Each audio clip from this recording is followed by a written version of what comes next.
Hey everyone, this is Steve with Keep 'em Rolling, and this is the first episode for 2020. I want to begin by wishing everybody a belated Merry Christmas, a belated Happy Hanukkah, belated Happy Kwanzaa, and a belated Happy New Year. And I hope that all of you have a prosperous, healthy, and happy new year and new decade. And I hope that 2020 is your best military collecting year ever. So, and please tell me if it turns out that way. I know I haven't been shooting videos. It's not due to not having material. I just, right before the holidays, I was planning on doing my room tour. And just so you all know, I have not forgotten it by any means. The room tour will take place this coming Sunday. So it's like Sunday the 12th or something like that of January. So the next episode I shoot will be the room tour. Hooray! Hopefully. And I say hopefully because I came down with some creeping crud, head cold, cold, runny nose junk just prior to the holidays, and it has stuck with me up until today. You can probably hear it still in my voice, kind of scratchy in that. So I didn't have a chance to shoot anything before the holidays, and then the holidays hit, and then it was off right after Christmas to visit my family in Florida, where I am at right now. In fact, this is the last night of my vacation. It was glorious over 7, 8, 9 days down here in sunny Florida. We actually spent New Year's Eve at Walt Disney World, hence the hat that I'm showing you right there. We were at Epcot Center, and all I have to say is that the fireworks were the most amazing fireworks I have ever seen in my life. I mean, now that I've seen the New Year's Eve Epcot ring in the new year, a new decade fireworks, really, I don't ever have to see any fireworks again because it was that amazing. At one point, I thought the sky actually ripped open, and I saw another dimension. It was that intense. So it was a great time. I actually spent just 16 hours, I think, in the park, which is a long day, but it was great. It was fun seeing my parents. It was fun seeing my sister and my brother-in-law, and we had a great time. So weather was beautiful. Anyways, when I'm down here in Florida, I always like to hit up the antique shops with my dad. I do the flea market with my dad, and we usually do estate sales. And this year, it was just a weird year. First of all, there were no estate sales. So I guess that's good. It means people haven't died. So that's kind of a happy note. Hooray. We went to the flea market, my dad and I, and it's two monstrous flea markets that are side by side. And being that this is winter, they're actually really busy. Up north, flea markets in the winter are dead, but down here, flea markets in the wintertime are busy. And these places were huge, and it's all mixtures of stuff from kind of your modern collectibles to your antique collectibles and so forth and so on. But I'm telling you, I went to the first flea market and literally nothing militaria. I mean, it's just amazing, the lack of stuff. And then we went to the huge flea market, the one that's next door, and once again, just very, very little militaria.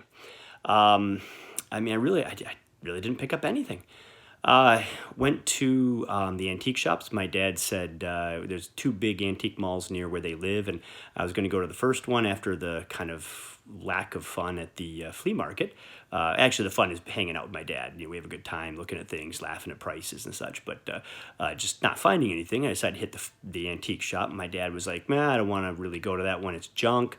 I've been there a couple times, and it's not worth going. And I'd noticed last few times I'd been there, they were changing over from antiques to what I call mod-tiques, which is my take on modern antiques, things that are made in the last year in China that are made to look old. They also have a lot of craft-tiques going, where someone takes an old dresser and paints it white and puts stickers on it and says, oh, look at this new refreshed dresser. So, but I decided to give it one more try. I went there, and it was bad. I mean, it has really changed over. It says under new management, but it's really changed over to a lot of just crafty stuff and modern collectibles and that.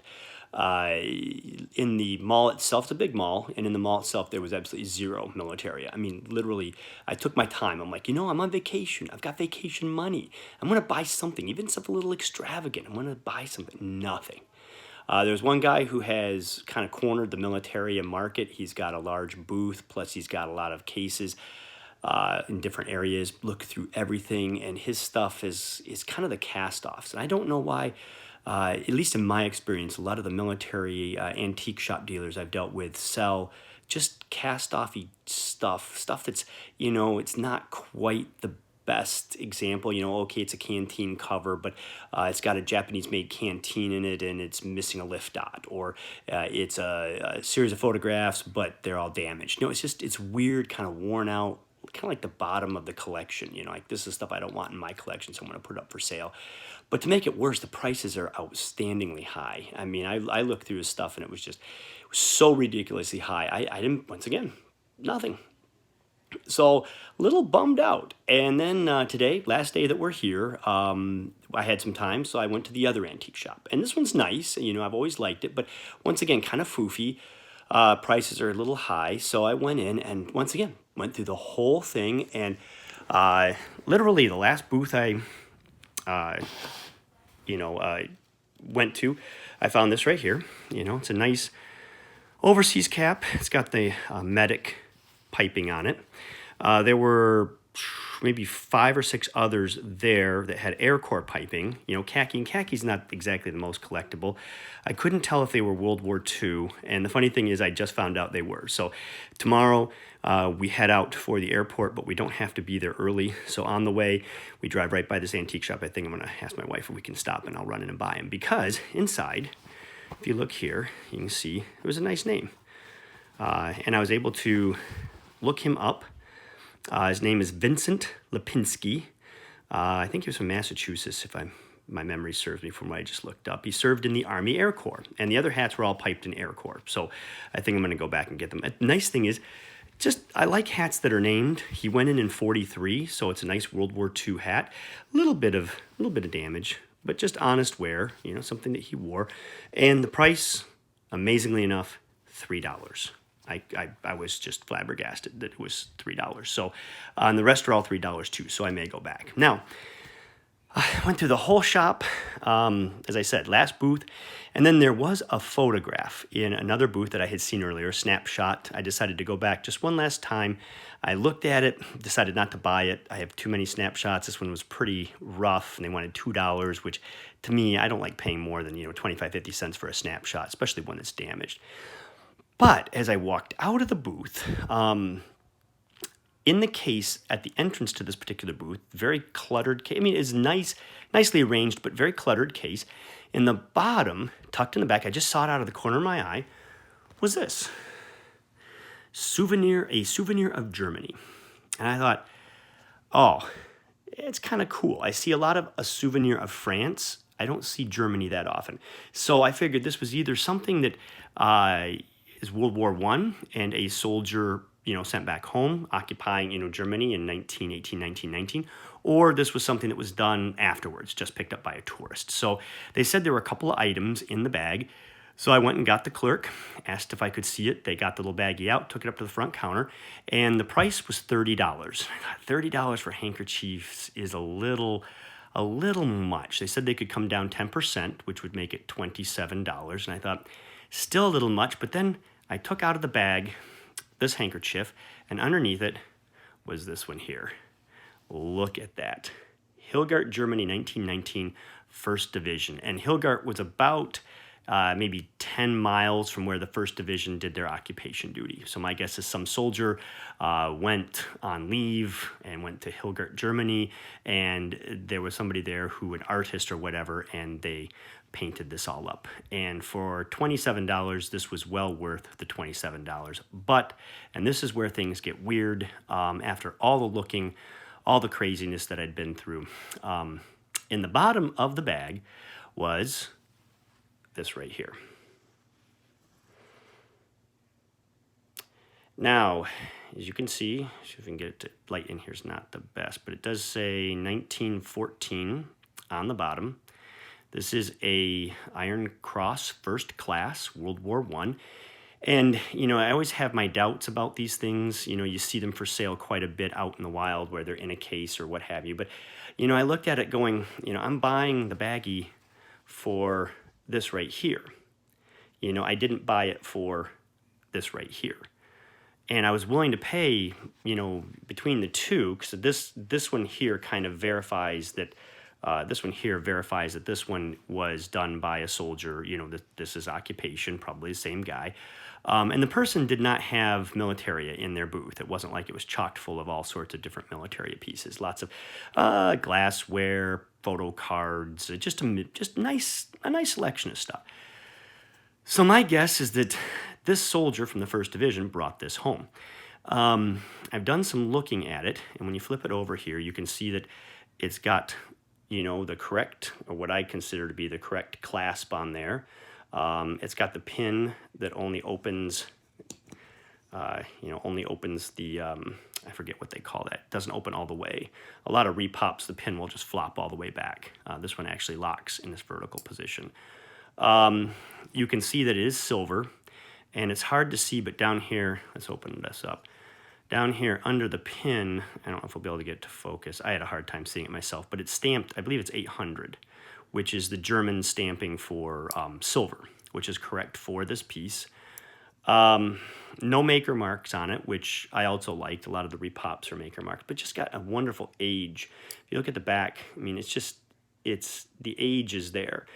This little spot is what I cleaned myself just to see if it was silver underneath. I used a little bit of silver polish and very carefully brought that back. But just, you know, once again, I bought these, and it was almost like this was thrown in. So we're looking at, once again, it was like $27 plus the $3 for the hat. I think my bill with tax was $33 in the end. With, you know, and I don't have one of these, a World War I German Iron Cross. So if any of you out there, like I said, I don't know a whole lot about them. It's not because I'm not interested, it's just I don't plan on collecting them. So I figured, why do tons and tons of research on something that I'm not going to collect? It seems like a waste. On the happenstance one shows up like this. But the way I look at it is, this is basically thrown in for free. So even if it turns out to be a fake, I am not out the money. But do you ever have just a feeling? I strongly doubt that this piece was faked. You know, why put a fake piece in the baggie with these and make no money when they could put this on a shelf? And even repops right now are selling online for, you know, $25, $30. So you could put this on the shelf as a repop for $30, and then sell these separately. So I'm going with the fact that this dealer probably was at an estate sale and these pieces were all together, and they just simply, put them in the baggie and brought them to their booth. So what a pleasant surprise on the last day of vacation to actually have a German Iron Cross, World War I, first class. If any of you know, hints on telling if they're real or not, let me know. I've tried to do some reading, and nothing's, highly definitive, excuse me. So, but just what a wonderful surprise. And it goes to show that, keep looking, everybody. I know I say this in a lot of my videos, but, I collect for the sheer enjoyment of owning these items. I collect for the sheer enjoyment of discovering something and then doing the research. It's almost like it's like doing math, it helps your mind, doing these researches and trying to figure out, is it legitimate? Is it not legitimate? Learning all these cool new things I never knew about the German Iron Cross first class. I didn't even know that was a German Iron Cross first class. So, and then learning where these guys were, what they did, why they were in occupied Germany, learning about this gentleman and his life. This is what I really enjoy. And I want to stress that.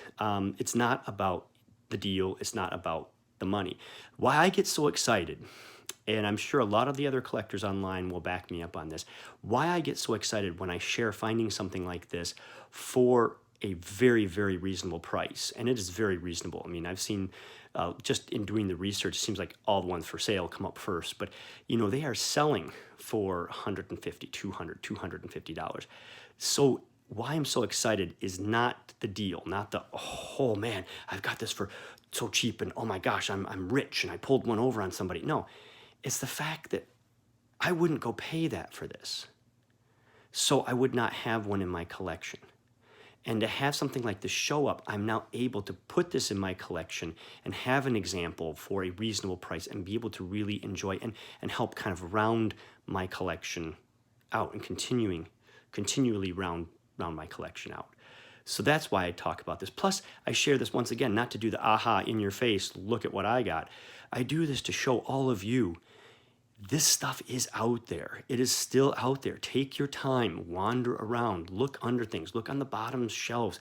Just things will happen. And I think that's the biggest thing, because even myself, I get in those doldrums where it's like, geez, I mean, look at up to this moment, I had found nothing. I mean, nothing military.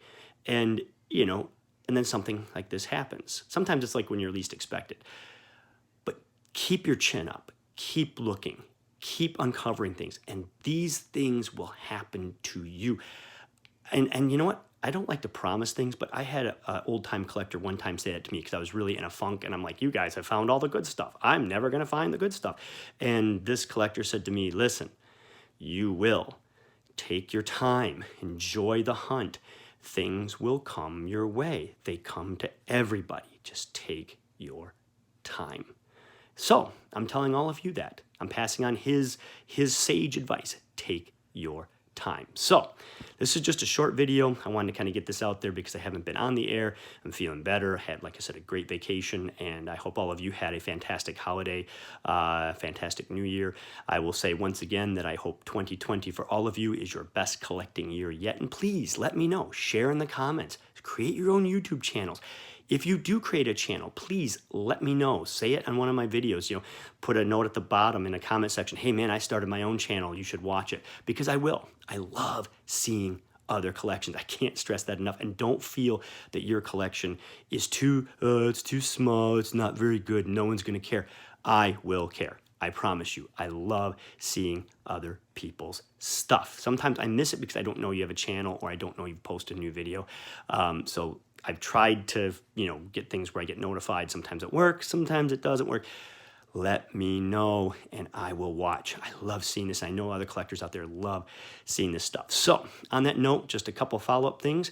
As I said, Happy New Year to everybody. I'm going to be doing the room tour this coming Sunday, and I'll post some stuff on Instagram about that and the like. And then finally, I'm going to be doing a video here in the next 2 weeks or so on the Show of Shows. And what I'm hoping is any of you who are able to make it to the Show of Shows can, you know, come. We can maybe do a meetup at some point where we get lunch or hang out and chit chat for a while and just, you know, kind of get to know each other. I think that'd be really cool. So, but I'll be talking about that in a future video. So on that note, everybody, happy holidays. I guess I can show the beautiful Christmas tree. We're staying at my parents' home, and they were nice enough to leave the tree up until we leave. So we have been having that kind of Christmas spirit. So happy holidays, everybody. And this is Steve reminding all of you to keep them rolling.